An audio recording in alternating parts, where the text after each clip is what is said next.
Now play Blue Monday. 1-800-449-8255 is the phone number. Any topic is not fair game. Blue Monday, I hate Blue Monday. Got to work like a slave all day. Here come Tuesday, oh Tuesday.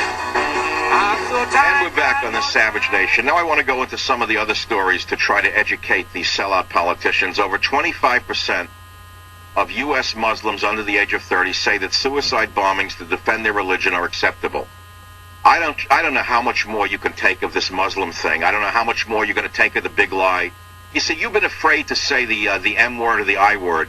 You've been beaten into submission by the liberal politicians who don't realize that they're committing suicide for you and your children.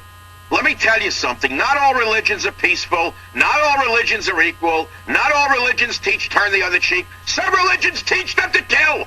Look around the planet, you moron, you schmucks, you idiots. Look around the planet. Make them answer for it, not me. Make them answer to the government, not Michael Savage. Make those bastards answer for why a poll like this comes out.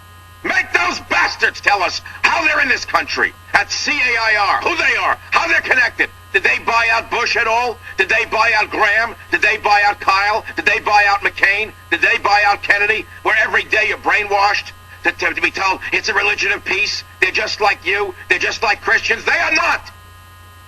Islam is on the warpath around the world. Wherever you look, it's Muslims, Muslims, Muslims, and they don't get along with their neighbors. They never have and they never will.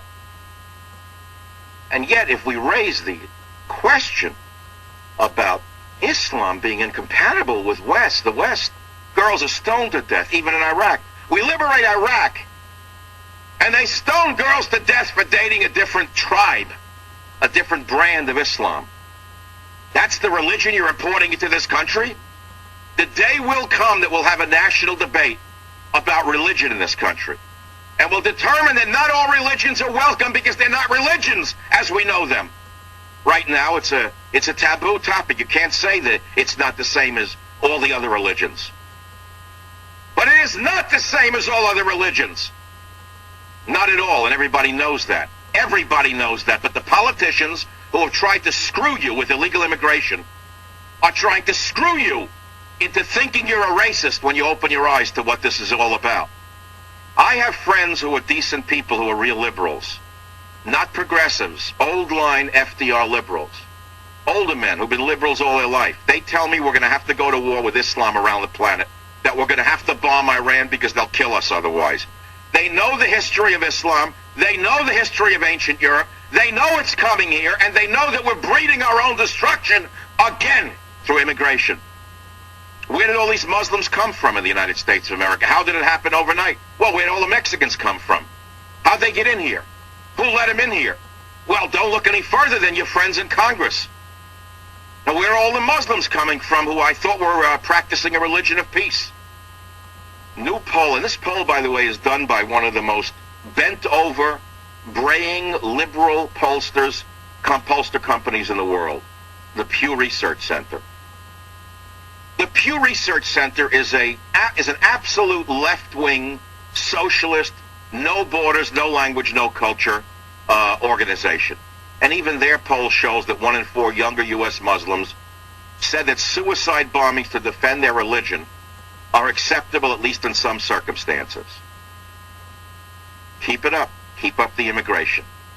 Keep it up. They'll bring in more of them until eventually you are a minority in your own country.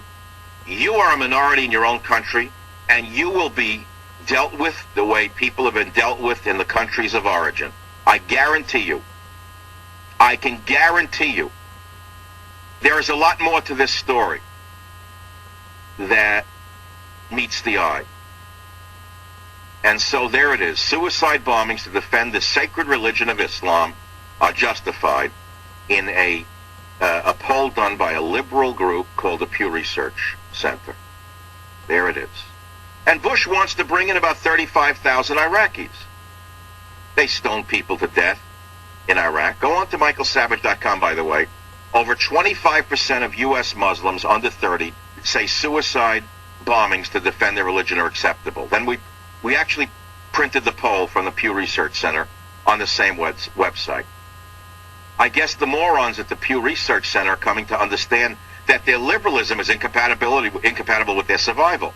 Even liberals come to know at some point that they're in danger. But it doesn't touch Kennedy, it doesn't touch McCain, it doesn't touch Kyle, it doesn't touch Specter. They're above it. These are men above the law. They don't know what we're talking about. They're protected by Secret Service. We're protected by nothing. We're protected by nothing. And so the two stories are interrelated. Stop the I-bomb in America, stop the immigration bomb in America, and particularly pay attention to immigrants coming in from Muslim countries. How do you know how many of them might be terrorists? You have any way to tell? You have any way to tell definitively? You don't. And the only way we can save this nation is by throwing out of office every one of these quisling senators and congressmen, and it's your emails that have put them backwards for a few steps. Don't think you won the battle yet. They're just stepping back for a minute. They're getting 1,000 to 1 saying, no amnesty, we will vote you out. Even a skirt like Dianne Feinstein, in the deepest reaches of her bowels, in the darkest of the night, I can guarantee you she fears being thrown out of office. I can guarantee you even a hag like Barbara Boxer, a brainwashed Brooklyn hag, whose brain was washed on the oilcloth of Brooklyn tenements, into the point where even though she's a wealthy woman, she still thinks that she's a garment worker in the 1920s in the Triangle Shirtwaist Factory. Still identifying with the ILGWU, her and her husband there. Even she, in the deepest of night, gets a little queasy feeling down in the bottom of her gut when she thinks about what might happen to her grandchildren should she not control the borders. Trust me, there's a fragment inside all of them that still has sanity. Only a fragment. And they have to be thrown out of office. They must be fired. They're going against the will of 90% of the American people. No